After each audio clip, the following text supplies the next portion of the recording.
This is my new favorite thing in the world. This is the greatest mechanic seat ever.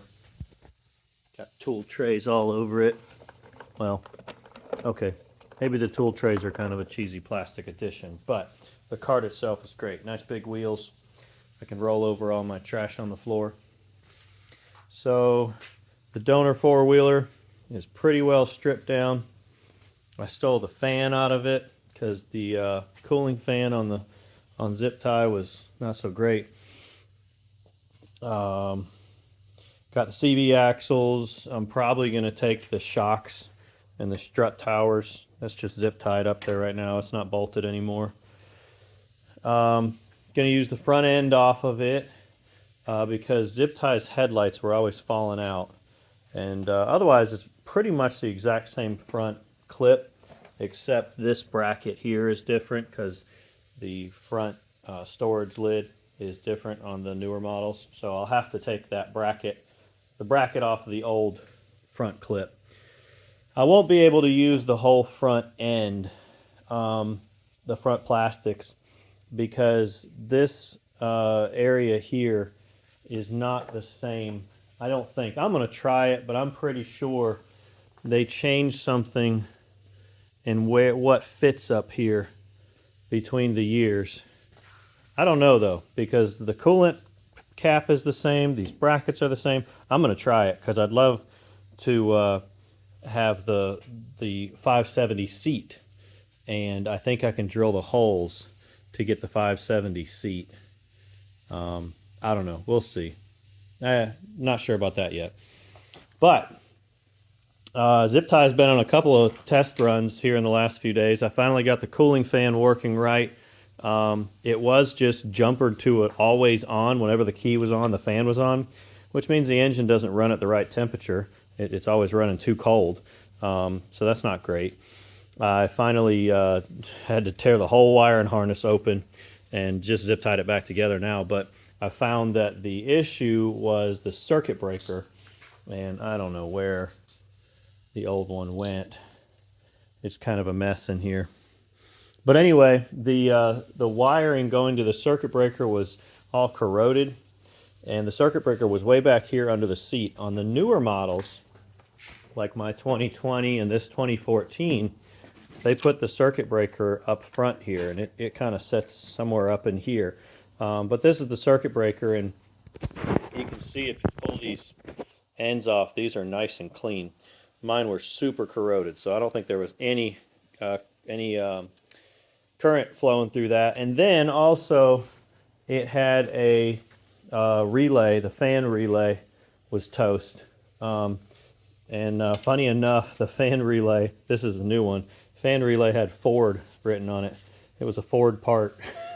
But anyway, this is a GUE CC, so I'm sure that's a whole lot better than the Ford one. But anyway, so cooling fan works now. It's the sensor. It comes on when it's supposed to. When the engine gets hot, the fan comes on and it cuts back off. This fan from the 2014 actually turns a whole lot faster, moves a lot more air. And when it shuts off, it spools down a lot longer. The old fan would like almost stop within a couple seconds after you shut it off. So I don't know if it's just bad bearings or if they just put a lot better fan in the newer ones. But anyway, got the new fan. And this is a new radiator I replaced when I first bought the ATV, when zip tie was in its first round of being taken apart. So it's a nice welded aluminum radiator. So that's why I didn't take the radiator off the 2014. I think this one's actually better. But cool thing is the front diff fits. It's bolted in there. All the bolt holes lined up. And I did verify that front diff works before I took it out of the 2014. So I just ran 12 volts to this plug and double checked that it does lock up. So that means the sprag clutch inside there is good and everything should work once I get the axles run. What I'm worried about right now is this CV axle angle. I don't think that's going to fly. I don't think that it's going to be very reliable. So this has got a spacer here, And I think what I'm going to do is not just take that spacer out, but I'm probably just going to take this whole shock and McPherson strut assembly and swap it out with the ones off of the 2014. Only problem with that is one of the wheel bearings, that side that's still zip tied up has got a bad wheel bearing. I don't really feel like doing wheel bearings, but maybe I will. But super excited that the drive shaft and everything. I didn't even take the drive shaft off. I didn't even knock the roll pin out up here. I just left all that together, and you know, it slips off the spline, so it all lined up perfectly. It went on there, got plenty of NSCs on there, and everything fits. Everything looks just like it should. So this is going to work great. I just need to deal with this CV angle. I think if I take this spacer out, I may have to do some custom body work, which I don't really care on zip tie if I have to do that. I mean, I could drive it like this. I did a trail ride earlier today just like this, and it's not too bad, as long as you don't start throwing mud in your face.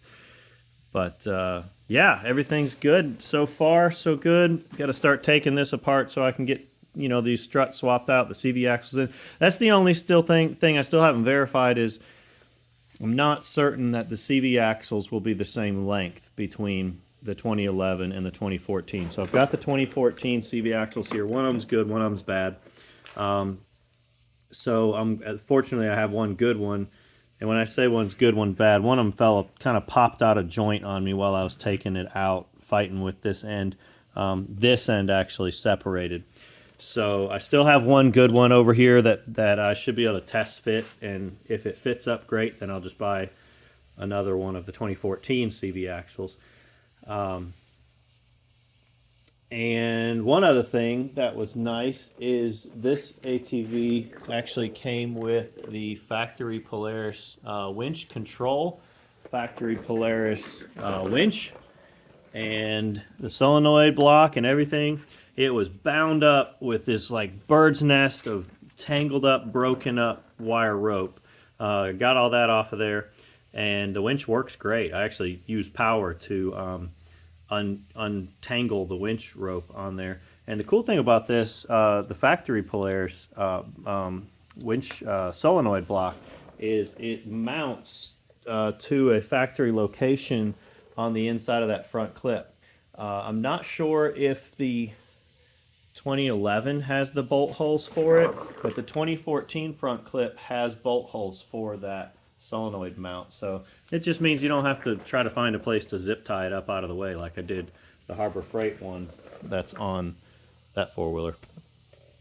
But yeah, so got a winch going on zip tie, nice Polaris winch going on there, and it'll be four-wheel drive. I'm probably going to go ahead, I don't know, I might I'll make it an all-time four-wheel drive switch instead of on demand. I'm not sure yet, because I have a feeling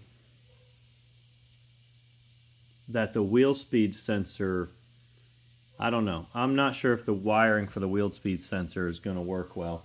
And the 2014s don't have a wheel speed sensor, but for some reason this 2011 has got a wheel speed sensor right here. And I think that on the 2014s, the transfer case senses front wheel rotation.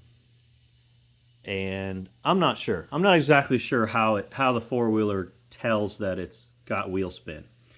But I'm worried that it might be different from the 2011 to the 2014.